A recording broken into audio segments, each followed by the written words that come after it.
नमस्कार, मी विशाखा सुभेदार. माझी महाराष्ट्राचे मुख्यमंत्री देवेंद्र फडणवीस साहेब आणि आपल्या देशाचे पंतप्रधान नरेंद्र मोदीजी यांना विनंती आहे. माझा मुलगा लंडनच्या प्रवासाला निघाला होता, पण कुवेतमध्ये त्याचं लेहोर असल्यामुळे त्याचं फ्लाईट तिथे उतरवण्यात आलं.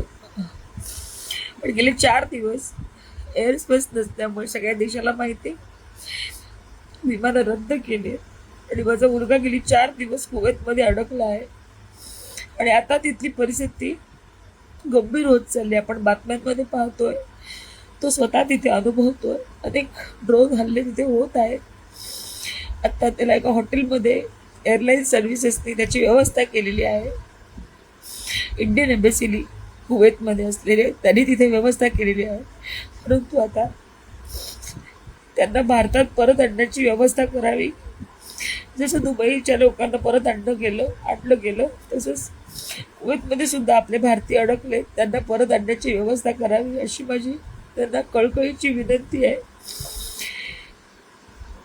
अनेक भारतीय, अनेक पोरांच्या आया, अनेक कुटुंब त्यांची इथे आपल्या मायदेशी वाट बघत आहेत. तर लवकरात लवकर त्यांना सुद्धा आणण्याची व्यवस्था करावी. आमच्या मुलांची काळजी घ्यावी एवढीच विनंती सरकारला आणि आपल्या भारताच्या पंतप्रधानांना यांना मी करत आहे. कृपया लवकरात लवकर मार्ग काढावा.